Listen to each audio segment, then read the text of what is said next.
আসসালামু আলাইকুম ওয়া রাহমাতুল্লাহি ওয়া বারাকাতুহু। আশা করি সবাই ভালো আছেন। আজকে আমি একটি মাইক্রোসফট ওয়ার্ডের আরেকটি নতুন ভিডিও টিউটোরিয়াল তৈরি করতে যাচ্ছি। এই ভিডিও টিউটোরিয়ালে আমি আপনাদেরকে দেখানোর চেষ্টা করব কিভাবে নোটবুক পেজ ক্রিয়েট করতে হয়। আপনারা অন স্ক্রিনে একটি পেজ দেখতে পাচ্ছেন। আমরা নোটবুকে বেসিক্যালি এরকম টাইপের পেজ দেখে থাকি। সো এই পেজটি কিভাবে মাইক্রোসফট ওয়ার্ডে আপনি ক্রিয়েট করবেন সেটাই এই ভিডিওতে দেখানোর চেষ্টা করব। আশা করি ভিডিওটি না টেনে সম্পূর্ণ দেখবেন।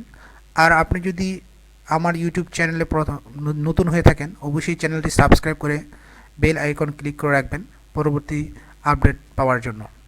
চলুন শুরু করা যাক আজকের ভিডিওটি। সো এই ভিডিওটি করার জন্য আমি একটি নোটবুক পেজ একটি ওয়ার্ড পেজ ওপেন করে নিলাম, নতুন একটি ওয়ার্ড পেজ।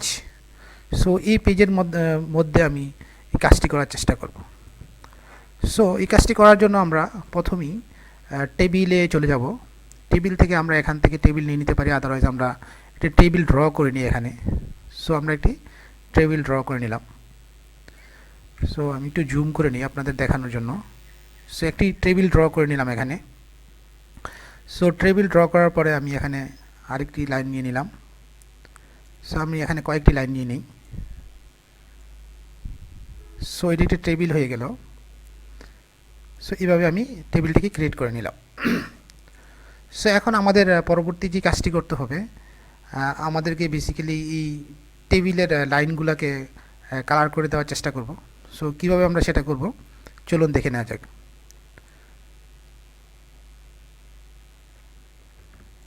ওকে, আমরা টেবিলের লাইনগুলোকে কালার করব।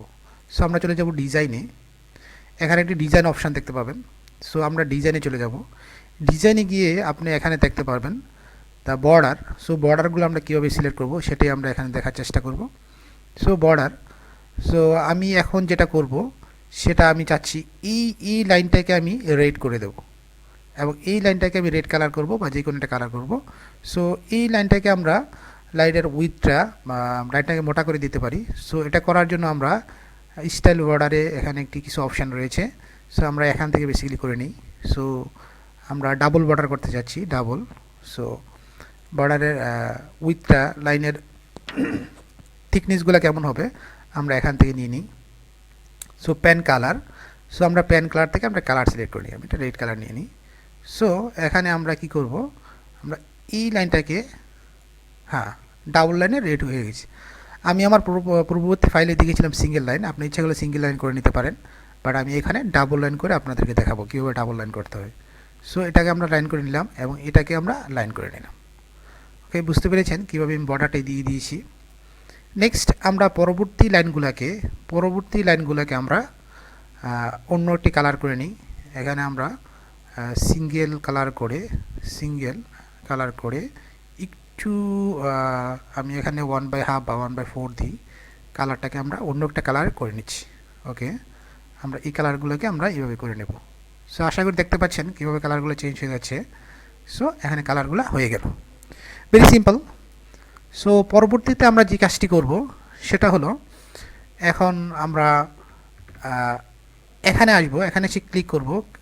এখানে ক্লিক করলাম, কার্সারটা ক্লিক করার পর আমরা যখন ট্যাবে চাপবো তখন অটোমেটিকলি আমাদের রোগুলো হয়ে যাচ্ছে। আপনারা দেখতে পাচ্ছেন যখন আপনি ট্যাব প্রেস করবেন, শুধু ট্যাব প্রেস করবেন, অটোমেটিকলি রো হয়ে যাচ্ছে। আপনার সাথে যদি কম্পিউটার থেকে থাকে আপনি ভিডিওটিকে প্র্যাকটিস করতে পারেন, তাহলে খুব ইজি হয়ে যাবে আপনার জন্য। আমি ট্যাপ করে এখানে রো হয়ে যাচ্ছে। আমি একটা পিস কমপ্লিট পেজ করে নিচ্ছি। ওকে, সো এই পেজটি কমপ্লিট হয়েছে, আমরা নেক্সট পেজ হয়ে গেলাম। তো আমরা একটা পেজ থাকতে যাচ্ছি। সো আমরা একটা পেজ কমপ্লিট করে নিলাম। দেখতে পাচ্ছেন একটি পেজ ফুললি হয়ে গেল। এখন আমরা যে কাজটি করব, উপরের বর্ডার লাইনটাকে আমরা ডিলিট করে দেব এবং সাইডগুলো, এটা দুইভাবে করা যায়।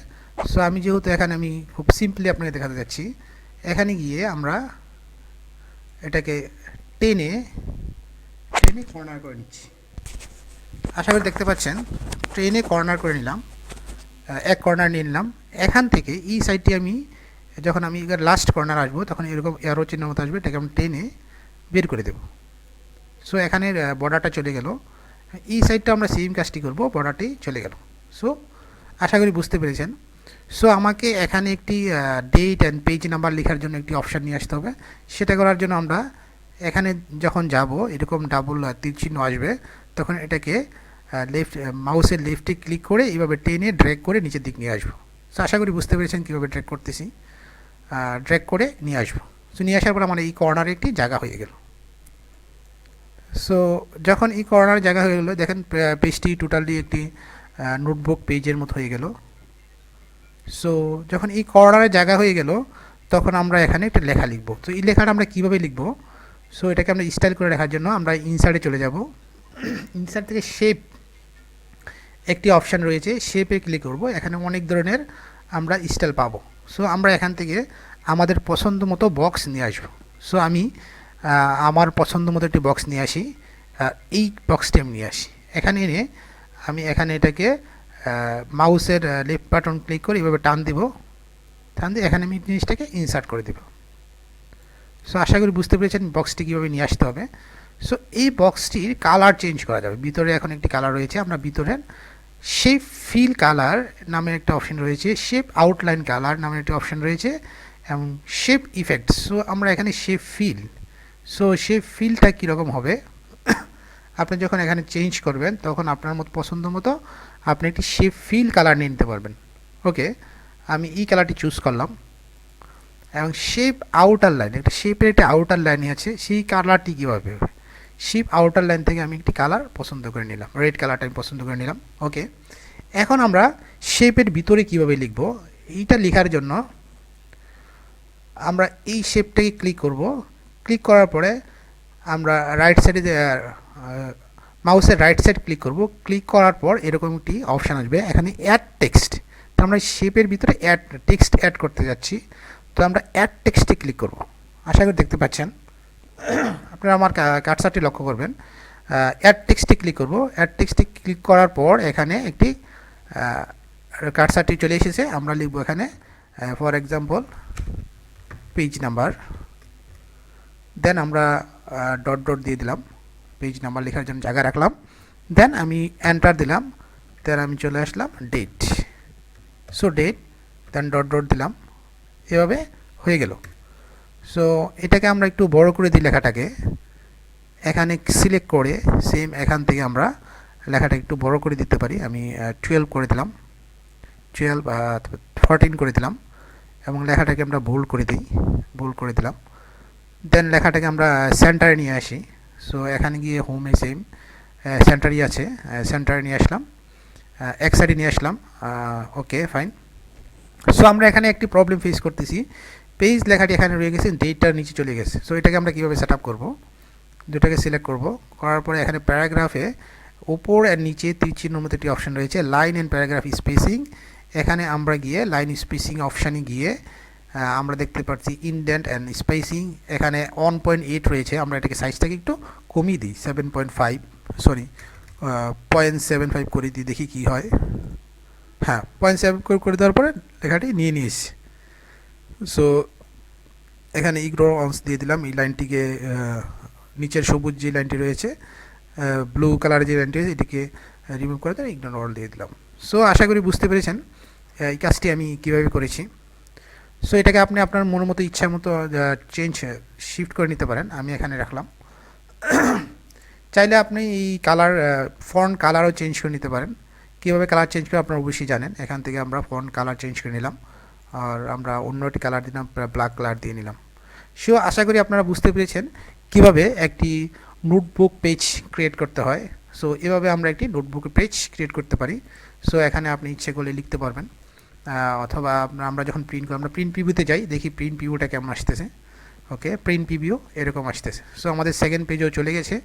সো সেকেন্ড পেজে এটাকে আমরা একটা রিমুভ করে দিতে যাচ্ছি। এখানে গিয়ে আমরা সেম রাইট বাটন ক্লিক করার পর ডিলিট সেল। সো আমরা ডিলিট এন্টায়ার রো, সো আমরা এই রোটাকে ডিলিট করে দেবো, ডিলিট এন্টায়ার রো। সো এক পেজে চলে আসছে। সো আমরা প্রিন্ট প্রিভিউ থেকে দেখি।